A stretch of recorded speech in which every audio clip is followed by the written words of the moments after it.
إن الحمد لله نحمده ونستعينه ونستغفره ونعوذ بالله من شرور أنفسنا ومن سيئات أعمالنا من يهده الله فلا مضل له ومن يضلل فلا هادي له وأشهد أن لا إله إلا الله وحده لا شريك له وأشهد أن محمدا عبده ورسوله أما بعد فإن خير الحديث كتاب الله وخير الهدي هدي محمد صلى الله عليه وسلم وشر الأمور محدثاتها وكل محدثة بدعة وكل بدعة ضلالة وكل ضلالة في النار.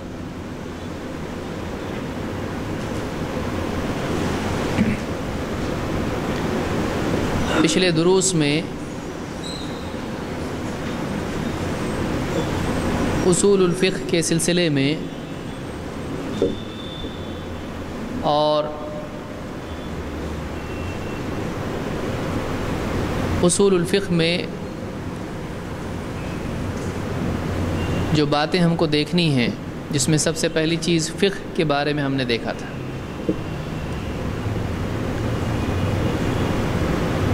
اب چونکہ بیچ میں وقفہ زیادہ ہوا ہے،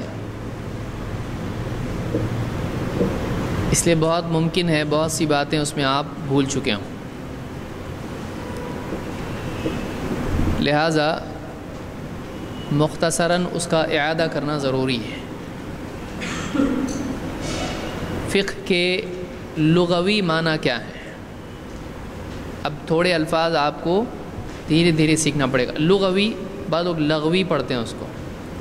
لغو کے معنی ہوتے ہیں بے فائدہ، لیکن یہ کیا ہے؟ لغت کے اعتبار سے. لغت یعنی ڈکشنری.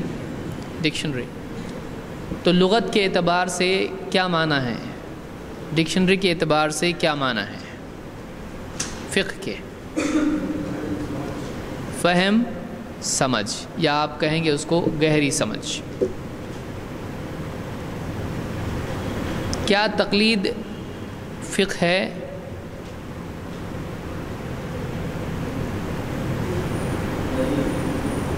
لوگ دیکھ رہے ہیں اس میں تو نہیں بتایا کبھی. کیا تقلید فقہ ہے؟ تفقہ جس کو کہتے ہیں. حدیث میں کیا ہے؟ ہم نے حدیث دیکھی تھی، من یرید اللہ بہ خیرا یفقہہ فی الدین. اللہ جس کے ساتھ خیر کا ارادہ کرتا ہے اس کو دین میں فقہ عطا فرماتا ہے، یعنی دین کی گہری سمجھ عطا فرماتا ہے. تو کیا تقلید فقہ ہے یا تقلید کرنے والا فقیہ ہوتا ہے؟ نہیں. کیوں نہیں بھائی؟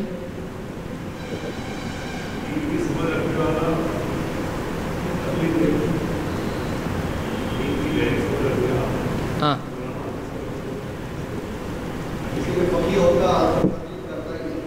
اگر وہ فقیہ ہوتا تو تقلید نہیں کرتا. تقلید کیا ہے؟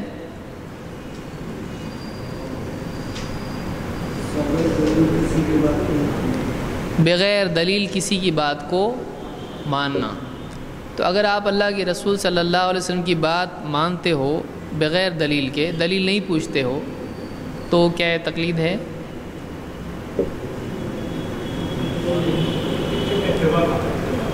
اتباع کا ٹھیک ہے، لیکن ڈیفینیشن کیا ہے آپ کی؟ بغیر دلیل کسی کی بات کو ماننا.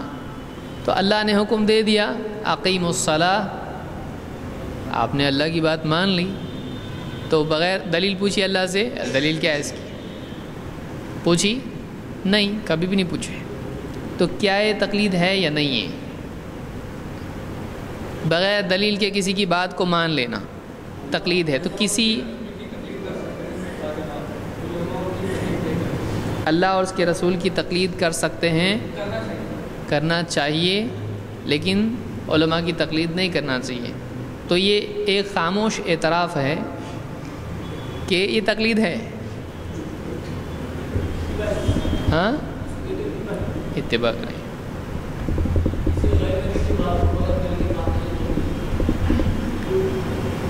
تقلید یہ ہے کہ کسی ایسے کی بات کو جو شرعی حجت نہیں ہے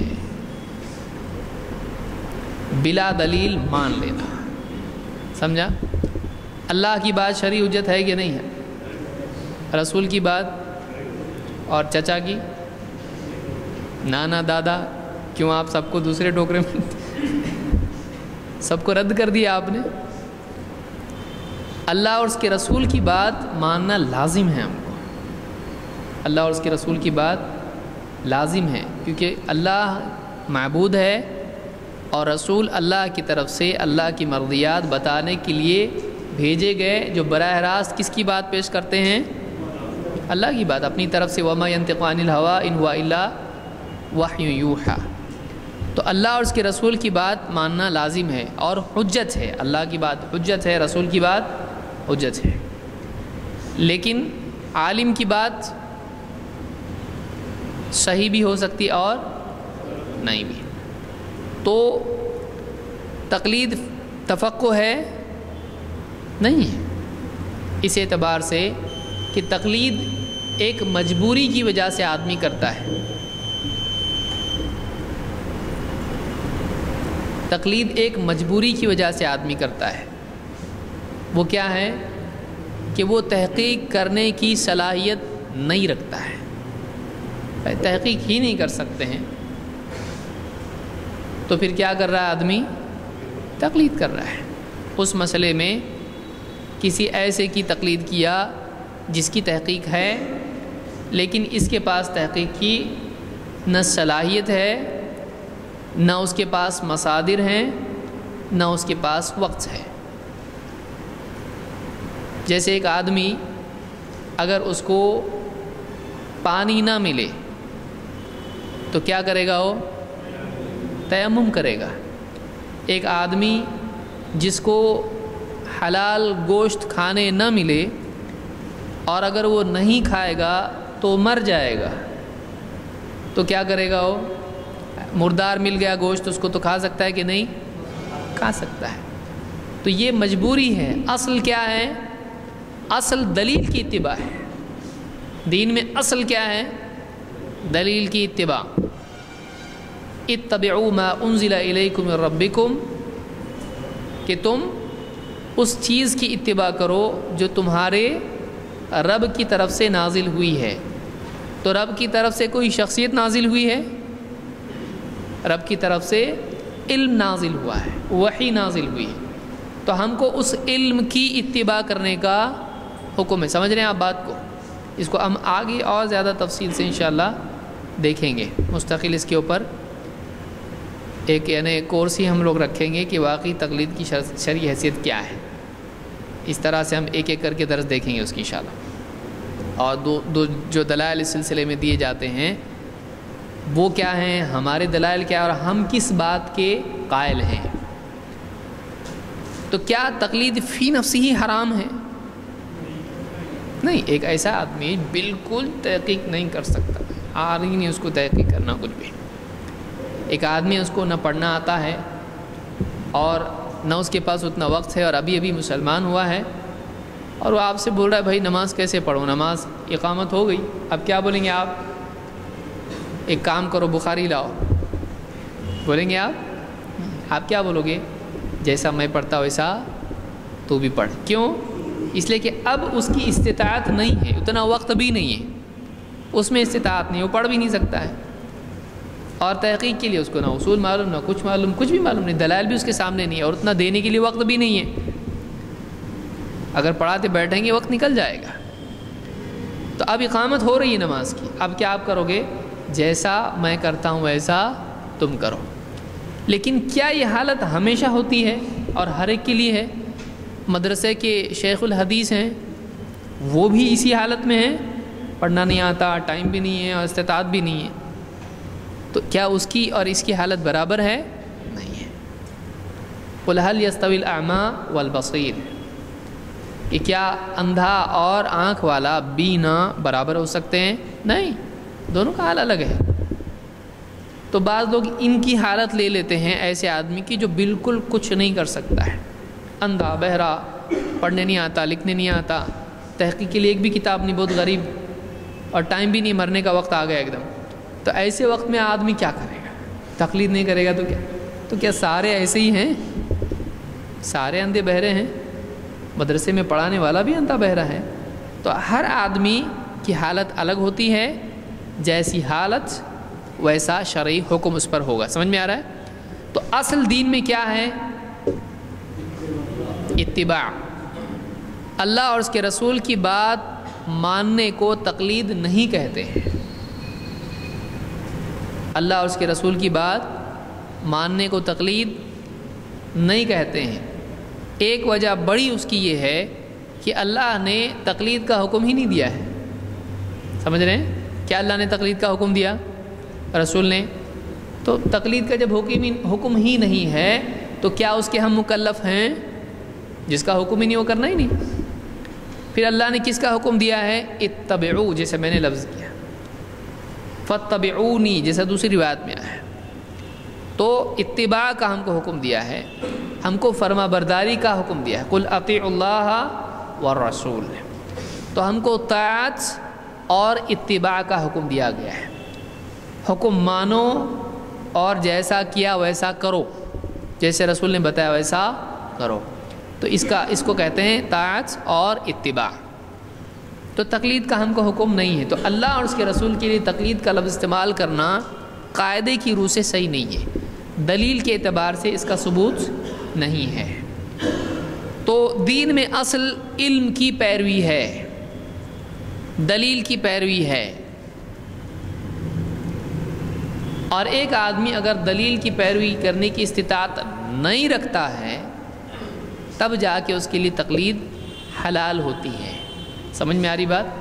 تب جا کر اس سچویشن میں اگر وہ آدمی دلائل اس کے پاس آ جائیں، کسی ایک مسئلے میں اس کے پاس دلیل نہیں تھی، اب ظاہر بات ہے جیسا بتایا اس نے نماز پڑھا، اب اس کے پاس دلیل آ گئی تو اب وہ کیا کرے گا؟ دلیل کی اتباع کرے یا جیسا میں نے بتاتا ہوں ویسا کرو اس کی اتباع کرے؟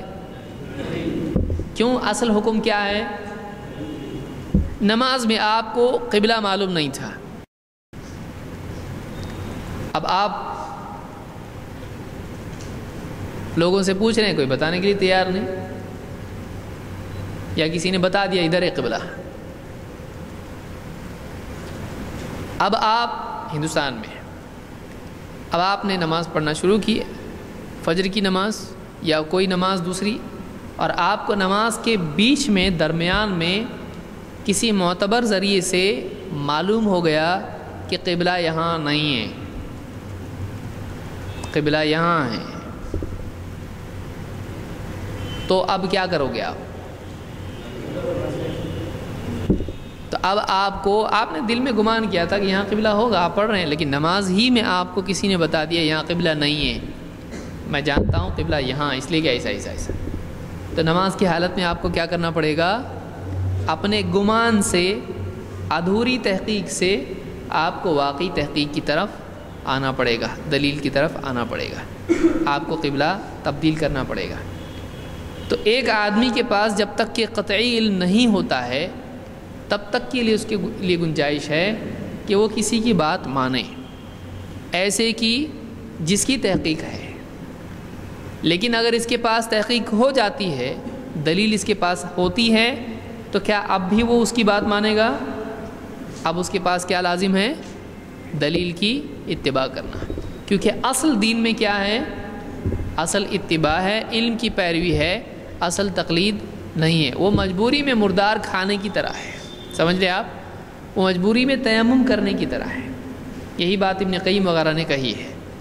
تو اصل دین میں اتباع اور یعنی علم کی پیروی ہے، تقلید وہاں ہوتی ہے جہاں بالکل علم نہیں ہے۔ تو ظاہر بات ہے مردار آدمی دعوت دے آپ کو، لو مردار کی کھاؤ، اور آپ کھا رہے ہیں اور آپ کو بتایا یہ تو مردار ہے، بولے ارے تو حرام ہے، بولے قرآن میں ہے نا، قرآن میں اجازت ہے کہ نہیں مردار کھانے کی؟ نہیں ہے، قرآن سے آپ کو بتا دوں دلیل۔ تو قرآن میں مردار کھانے کی اجازت ہے، تو آپ کو اگر یہ دلیل دے تو آپ کھائیں گے نہیں؟ تو قرآن سے بتا دیا، دلیل بھی دے دیا آپ کو مردار کھانے، فمن اضطر غیر باغ ولا عاد فلا اثم علیہ، یہ گناہ نہیں اس کے اوپر ہے، ہاں مجبوری میں ہے۔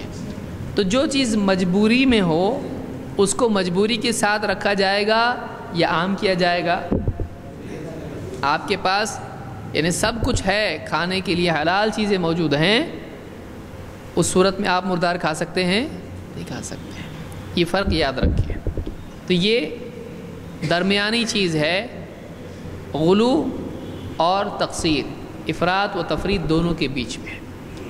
کہ ایک یہ کہ کوئی آدمی کہنے لگے کہ تم مجتہد بن جاؤ، خود فتوے دینے لگو، قرآن حدیث سے خود استنباط کرو، یہ بھی ظلم ہے۔ جو آدمی نہیں کر سکتا، میرے کو نہیں آتا ہے بھائی، تو اس کو بول نہیں تو کر ایسا کر سکتا ہے، وہ نہیں کر سکتا ہے۔ اس کو کچھ بنیادی چیزیں حاصل کرنی پڑیں گی، اتنا بھی نہیں کہ ایک دم ہمالیہ پہاڑ ہو، اس کو کچھ دلائل اس کے پاس نہیں ہے، اس کو معلوم نہیں کیسا مطلب سمجھتے ہیں، تو اب اس کو زبردستی آپ مجتہد بنا دو گے، یہ بھی غلط ہے۔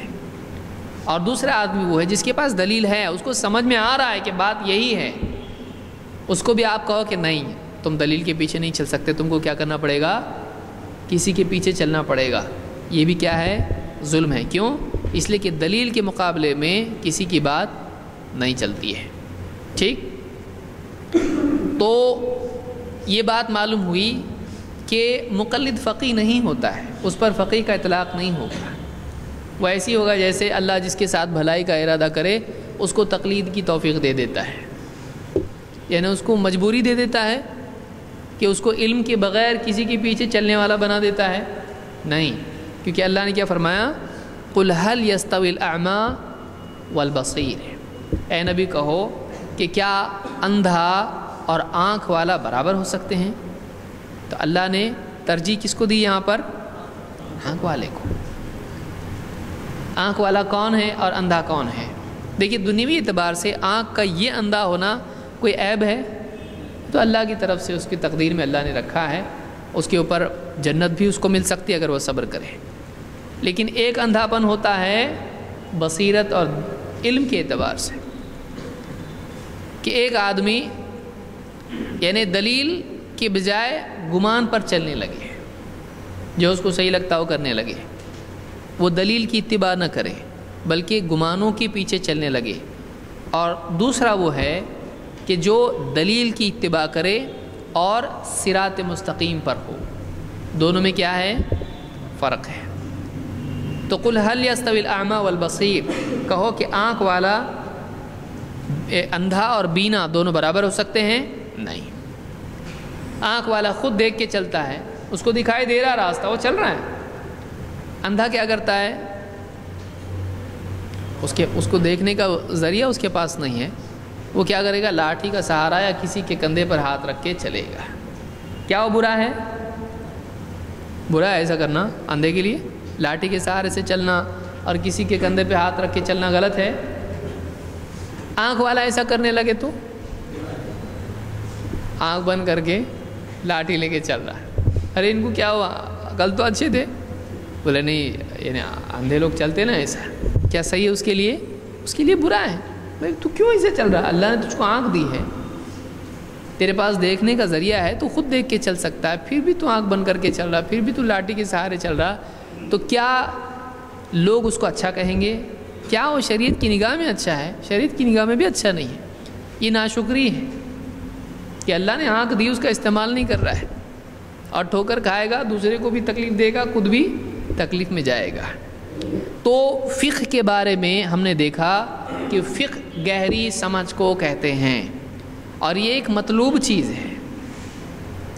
کیا فقہ مطلوب ہے یا نہیں؟ مطلوب کس کو بولتے ہیں؟ جو چاہیے، بعض اوقات دوسرا ہی معلوم نہیں ہوتا ہے کہ یہ کیا ہے۔ کیا فقہ مطلوب ہے یا نہیں؟ مطلوب ہے۔ کون بولا آپ کو؟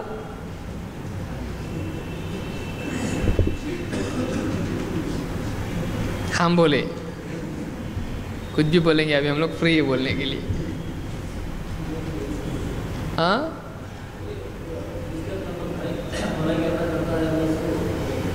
وہ تو اللہ دیتا ہے نا بھائی، تو مطلوب ہے کیسے معلوم پڑا؟ مطلوب کس کو بولتے ہیں؟ پہلے یہ بولو، مطلوب کس کو بولتے ہیں؟ مطلوب طلب کرنے کو کہتے ہیں ایسی چیز جس کی طلب کی جائے، جس کو چاہا جائے، ڈیزائربل جس کو آپ کہیں گے، جس کی طلب ہونا چاہیے انسان میں۔ تو کیا فقہ کی طلب ہونا چاہیے یا نہیں؟ یا تقلید کی، کیا اللہ مجھ کو ایسا دے دے کوئی جس کے پیچھے میں آگ بن کر کے چلوں، یہ، یا اے اللہ مجھ کو علم دے دے، دونوں میں سے کیا چاہیے؟ کیوں؟ کیسا معلوم پڑا آپ کو؟ کیا مصیبت ہے، پہلے دن ستا رہے ہیں؟ اللہ کے نبی صلی اللہ علیہ وسلم نے دعا کی تھی، کیا دعا تھی وہ؟ کیا آپ نے دعا کی؟ اللہ نے حکم دیا آپ کو؟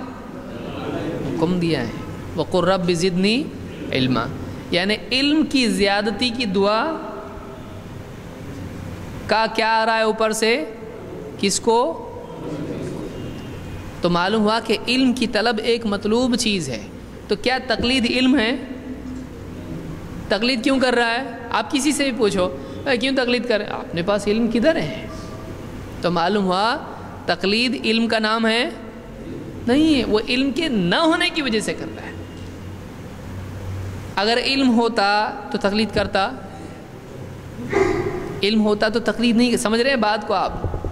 اس سے ہم کو فقہ کی اور اصول فقہ کی اہمیت معلوم پڑے گی، اور فقہ کے جو معنی لوگ لیے ہوئے ہیں اس کا فرق بھی سمجھ میں آئے گا، واقعی معنی فقہ کے کیا ہے۔ کہ اگر علم ہوتا آدمی کے پاس تو تقلید کیوں کرتا ہو؟ تقلید کرنے کی وجہ اس سے آپ پوچھو۔ آپ مقلد ہیں؟ ہاں مقلد ہیں۔ بھائی کیوں تقلید کر رہے آپ؟ ارے بھائی علم کدھر ہے اپنے پاس؟ اچھا تو علم نہیں رہا تو تقلید کی جاتی ہے۔ تو معلوم ہوا کہ علم الگ ہے اور تقلید الگ ہے۔ تو تقلید کو علم کہہ سکتے ہیں؟ وہ کسی آدمی کے بارے میں علم تو ہو سکتا ہے، لیکن شریعت کا علم ہے کیا؟ وہ نہیں ہے۔ میں کسی کے پیچھے اسی لیے چل رہا ہوں بھائی، اس لیے کہ مجھ کو واقعی معلوم نہیں کہ شریعت کیا ہے۔ سمجھ میں آیا اتنا؟ تو کیا فقہ مطلوب ہے؟ اس کی دلیل کیا ہے؟ وَقُلْ رَبِّ زِدْنِي عِلْمًا، یا اسی طرح سے طلب العلم فریضۃ علی کل مسلم، علم کا طلب کرنا ہر مسلمان پر فرض ہے۔ تو معلوم ہوا مطلوب تقلید نہیں ہے، مطلوب علم ہے۔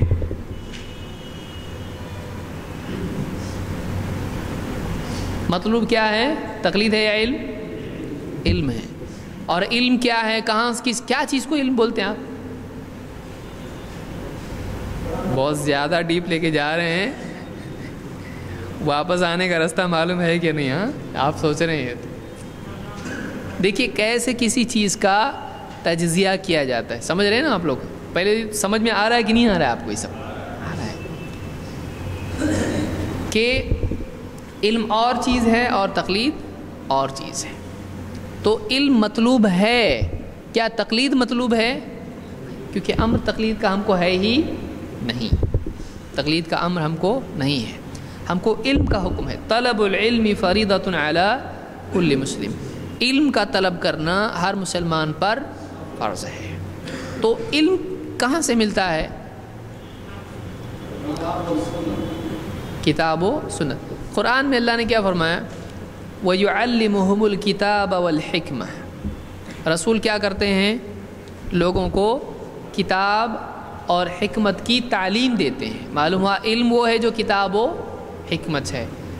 مفسرین کا کہنا ہے کتاب و حکمت کیا ہے؟ قرآن اور سنت ہے۔ تو معلوم ہوا کہ علم کیا ہے؟ قرآن اور سنت۔ تو کیا یہ مطلوب ہے؟ تو کون سا علم مطلوب ہے؟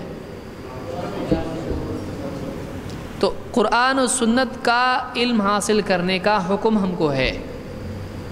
اگر وہ کسی میں استعداد نہیں ہے، وہ نہیں کر پایا، تو کیا کرے گا؟ وہ تقلید کرے گا۔ تو ایسے آدمی کے لیے گنجائش ہے، کچھ ہی نہیں اس کے پاس، تو کیا کرے گا بیچارہ؟ وہ خود تیر ہی نہیں سکتا ہے، کوئی ہاتھ پکڑ کے بچا کے لائے گا اور پوچھے گا کودا کیوں اندر؟ تو فطری بات ہے یہ۔ تو ایک بات یہ معلوم ہوئی کہ ہم کیوں علم حاصل کر رہے ہیں اور کیا علم حاصل کریں؟ ان دونوں کا جواب ہم کو مل گیا. ہم کو علم حاصل کرنے کا حکم ہے تو معلوم ہے کہ علم حاصل کرنا چاہیے ہم کو، نہ یہ کہ ہم آنکھ بند کر کے کسی کے پیچھے چلیں. اور یہ چیز مطلوب ہے، اگر یہ نہیں کر سکتا ہے تو پھر آدمی کو کسی کے پیچھے چلنا چاہیے اتنی دیر تک جب تک کہ اس کے پاس علم نہیں ہے. علم آ جانے کے بعد آپ سمجھ رہے ہیں، آپ دو چیزیں ہیں، علم کا حکم ہے حاصل کر، اور اگر علم نہیں ہے آنے تک ایسا کر. اگر نہیں کرتا علم حاصل تو کیا ہوگا؟ گنہگار ہے وہ کیا ہے؟ گنہگار ہے وہ. تو علم حاصل کرنا چاہیے، اور علم اگر نہیں ہے تو کسی علم والے کی بات کو وہ اس وقت تک کے لے سکتا ہے جب تک کہ علم اس کے پاس نہیں ہے. تو اصل مطلوب کیا ہے؟ علم.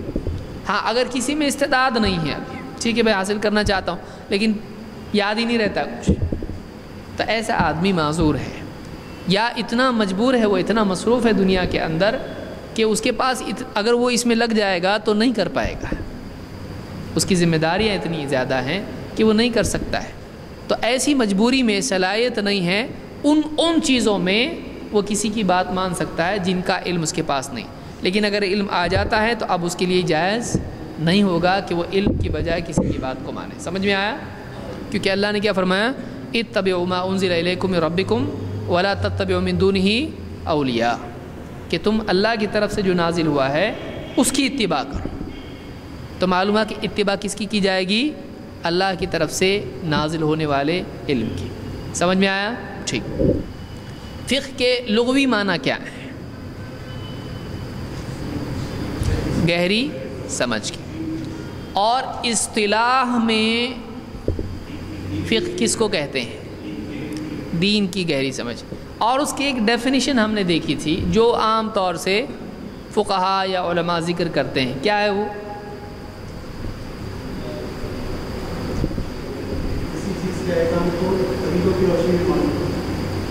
کسی چیز کے احکام کو دلیلوں کی روشنی میں معلوم کرنا ہے. صحیح ہے؟ کون بتائے گا؟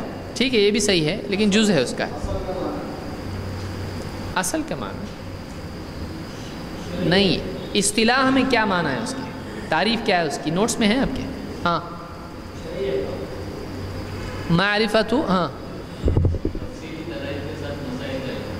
تفصیلی دلائل کے ساتھ مسائل کا علم. اس کا کیا مطلب ہے؟ کوئی بھی بول سکتا ہے، ضروری نہیں جو بولا اس کے گلے میں آئے. مسائل کا ایگزیکٹ ایویڈنس، یعنی یہ اس کو انگلش میں بولنا ہوا جو اردو میں بولا گیا. اس کو کون سمجھائے گا؟ اس کو سمجھے گا تو سمجھائیں گے آپ. معلوم ہونا چاہیے. آپ فقہ کس کو کہتے؟ کوئی بولے آپ فقہ، ٹھیک ہے فقہ کس کو بولتے بتاؤ؟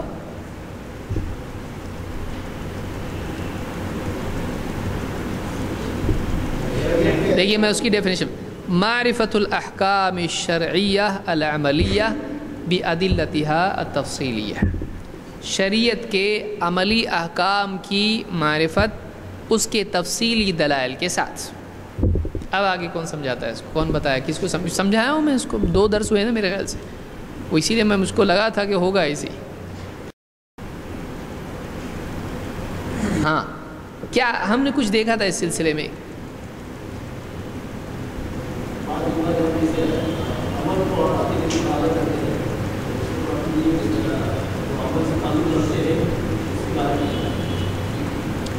دیکھیے اس کے ٹکڑے ہم کریں گے. معرفت الاحکام، معرفت کس کی؟ احکام کی. الشرعیہ، کون سے احکام؟ شرعی احکام. بادلتها، اس کی دلیلوں کے ساتھ. التفصیلیہ، تفصیلی دلائل کے ساتھ. کوئی مثال سے اس کو سمجھا سکتا ہے؟